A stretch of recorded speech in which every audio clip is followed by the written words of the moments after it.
Hey, what's up guys? Phil here from Inspire Fitness. So in this video series, what we do is we take some of your favorite foods and turn them into some macro-friendly option. Today we got an awesome kimchi bokkeumbap or kimchi fried rice recipe for you guys. We're looking to change the macros from this to this. So let's get cooking up, guys.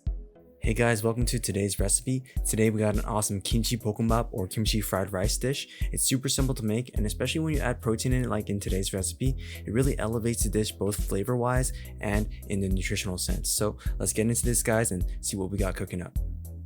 So we got a pretty simple list of ingredients for today's recipe. It'll be down in the description below, so you can just kind of check it up there. First, we got this kimchi. The redder it is, guys, the better. That's where all the flavor is, so try not to get some really bland kimchi. Okay, up next we got this garlic. It's around 2 to 3 tablespoons. It's Korean garlic, so make sure you get that. Up next we got this dashida, which is a Korean beef stock. It's really awesome and it really flavors the dish well. We got 3 to 4 tablespoons of green onions, and we got this day-old rice. So this rice wasn't actually day-old, but we have a really awesome method for you guys to use to just kind of make it into that dryness that you're looking for when you make kimchi fried rice. So up next we got around maybe 6 to 8 ounces of chicken breasts here. We went for 10 ounces because, you know, I gotta get that protein in, right guys? So what I'm gonna do here is I'm gonna cut this chicken breast in half, because what tends to happen with most chicken breasts is that they're really huge. So you wanna cut them in half to reduce the cook time, or else it really gets this dry, stringy layer. So you wanna really avoid that by cutting it in half. So after we slice it in half, we're just gonna kind of cut it into halves and then half that again, so we have quarters, just into little bite-sized pieces. If they're too long, then it kind of gets a little overbearing. So we got the good stuff here. Make sure you get this really red kimchi. Like I said before, this really makes the dish. So if you get that bland kimchi, you're gonna get a bland kimchi fried rice. So we're gonna use around maybe 1 cup here. So now let's just chop it up. You want to go for like bite-sized pieces. If you go too small here, a mistake is they get really lost in the rice. So you don't get that big nice chunk of kimchi when you eat this, which I think really makes this dish and really elevates it and separates it from other fried rice dishes. So make sure you go bite-sized for these pieces. So up next with the rice. So what happened here is we just cooked this rice. It's really fresh. It was even steaming. And at this point, we just kind of want to get a tray or like any kind of sheet, like a flat sheet that you can find, and just kind of spread it thin across that sheet. We forgot to film this part, but we put a little bit of oil or just kind of like that Pam spray on top of this so we don't add any calories, and just spread it as thin as possible. And you want to put it in the freezer for around 15 to 30 minutes. So we left ours in there for around 20 minutes, and look what happens to the rice, right? It becomes this really nice, dry, and little crumbly like that. It's not really wet and kind of fluffy anymore. It sounds gross, right? It sounds worse, but it actually is better for kimchi fried rice because we're putting a lot of liquid in there. And if we don't do this, it becomes this really nice or like this really gross, soggy mess. So now it's time for the fun part. It's actually making the kimchi fried rice. We're gonna put all our chicken here. You don't have to use this much. We just wanted to put around 10 ounces so that I meet my protein goals for the day.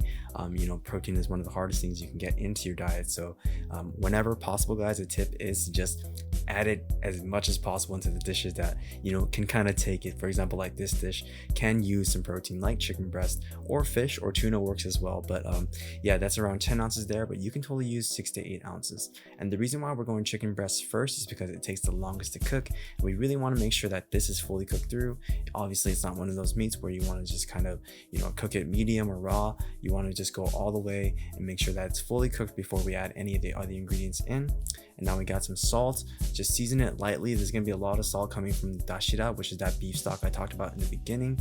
And yeah, just don't go too hard on the salt. You can pepper it as well and add some extra flavor. What also goes well with this is adding some garlic, but we're gonna be adding that in the next step right now.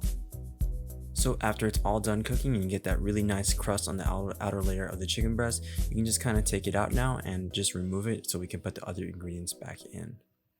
So you can just use the same pot here, and now we're just gonna add a little bit of oil and put that kimchi straight in there. You want that kimchi to really fry up. This is what's gonna make some awesome flavor. If you've ever had like fried kimchi or like grilled kimchi, you know that it gets like elevated somehow. I don't know what the science is to that or to why that happens, but you know, it just really works well. Now you want to add this dashida right on top of it. This is like a beef stock. It gets that awesome beef flavor into that. And then maybe around 2 to 3 tablespoons of garlic. We like a lot of garlic in our dish, so you can maybe even use 1 or 2 if you don't like too much. Now you're just going to kind of mix it together, and what's going to happen is that the kimchi is going to really caramelize here, and you can kind of see the color change, and it's going to become like a little wet. But that's a good thing that you want with the kimchi because it's going to really season and flavor the rice. So up next, we got this green onion right here. Greens are always welcomed in any dish. I mean, they add so much nutritionally and micronutrient sense, and it also adds a lot of freshness and a lot of crunch to this dish. And kind of the same concept, you want to make sure that it's nice and caramelized in that dashira.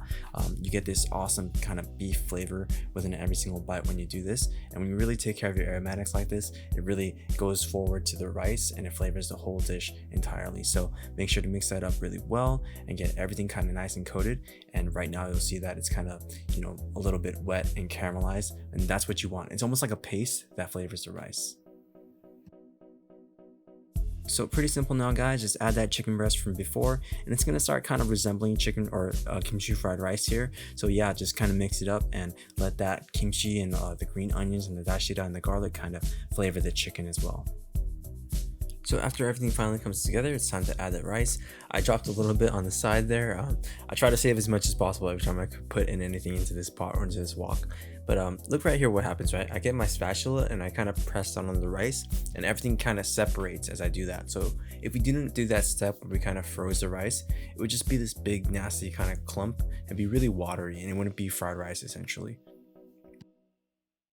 So now we got that good old-fashioned kimchi juice. I mean, this is what really makes it kimchi fried rice, right? Other than the kimchi in there. So we got to go back to why we're freezing the rice, right? Taking care of your rice means that this step is going to not make the rice, you know, soggy and this clumpy mixture. It almost like becomes like this porridge almost when you don't really take care of your rice, or like let it dry for at least a day or freeze it for like 15 to 20 minutes. And when you do that, you don't really get fried rice, right? You get this kind of like wet soggy mixture with like chicken bits in it and like some kimchi, and that's what we really want to stay away from. Also, what this does, it adds a little bit of a sourness, because kimchi is essentially just, you know, fermented, and there's a little bit of sourness and it's an awesome flavor in there. And so you want that to be all around the fried rice. You don't want a single bite of fried rice to not have that red color. And this is kind of, you can see it kind of come together, and it's becoming that nice kimchi fried rice that we know and love so well. So when it comes to kimchi fried rice, the darker the color, the better, because the darker it is, you can kind of tell how much more kimchi there is in there, right? And this is what I feel like is the best part about kimchi fried rice, is that it's like spicy, it's vinegary, and it's a little sour and acidic. So you really want to go for this kind of color. So now that we're done cooking, all that's left is just plate it up. You can kind of plate it up pretty with a bowl like this.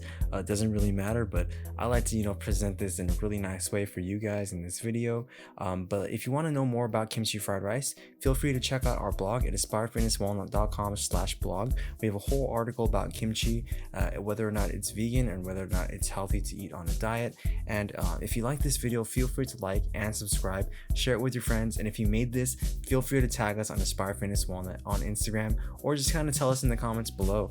And yeah, it would really mean a lot if you guys would subscribe and share this with your friends. We take a lot to make these videos, and we're really trying to produce the best content available on YouTube about healthy food and healthy eating, especially when it comes to Asian food. So yeah, we'll see you guys in the next one. Thank you guys for tuning in.